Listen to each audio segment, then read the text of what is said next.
You can be whatever size you are, and you can be beautiful both inside and out. Serena Williams. John Lewis was an American politician, civil rights activist, and statesman who served in the House of Representatives.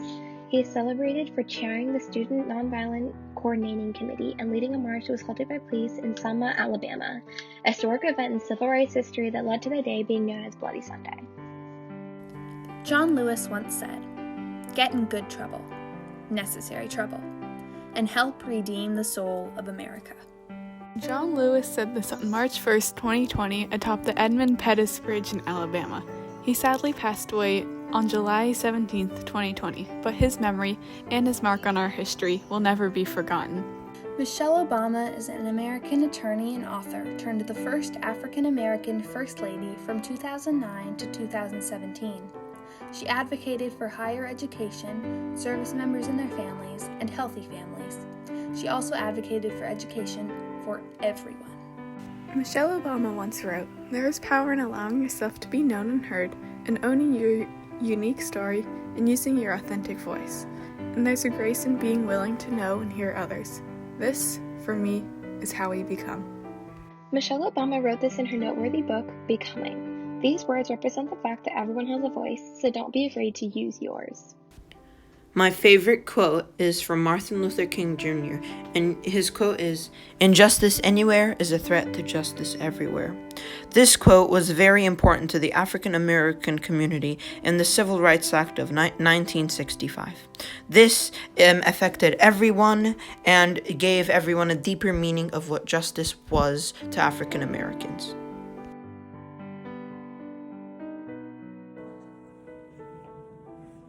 Duke Ellington once said, "A problem is a chance for you to do your best." Ellington is an inspirational figure to people all around the world, including me. He was an African-American jazz pianist, and he was one of the best of his time. He had his own band, and he created some of the most distinctive ensemble sounds in all of music history. He inspires me to learn more about jazz, to listen to jazz, and appreciate this form of music.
very good road.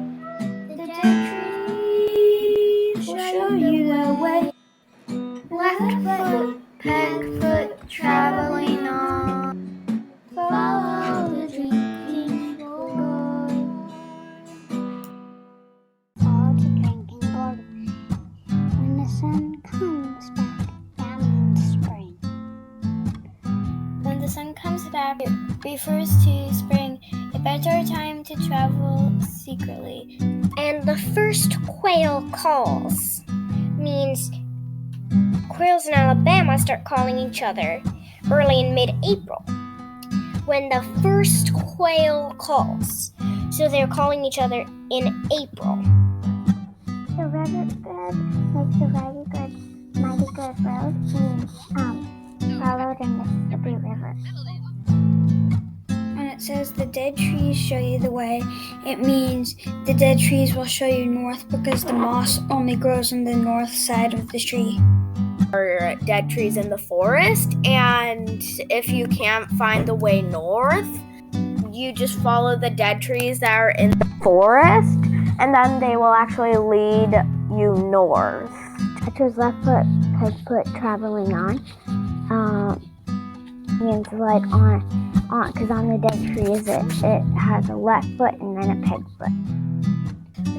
According to the legend, Peg-Leg Joe marked trees and other landmarks with charcoal or mud of the outline of a human left foot and a round spot of the right foot.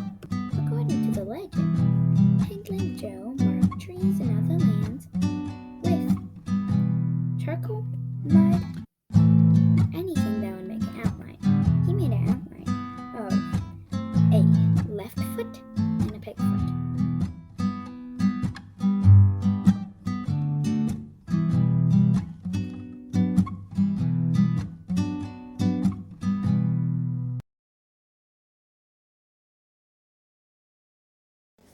If I was eating lunch in the cafeteria and I saw a kid sitting at another lunch table with nobody sitting with them and no food, I would go over and share some food and ask if they wanted to come over to the table with all of my friends.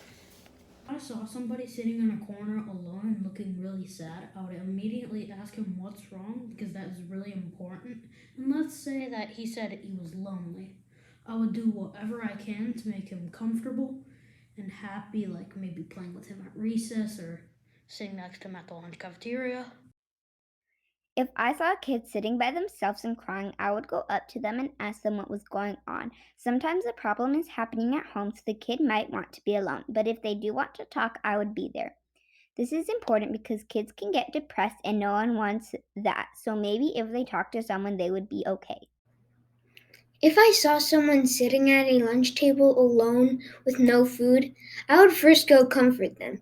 Then I would sit with them and we would have lunch together, sharing my food.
We shall overcome. We shall overcome. We shall overcome someday. Oh, deep in my heart.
someday.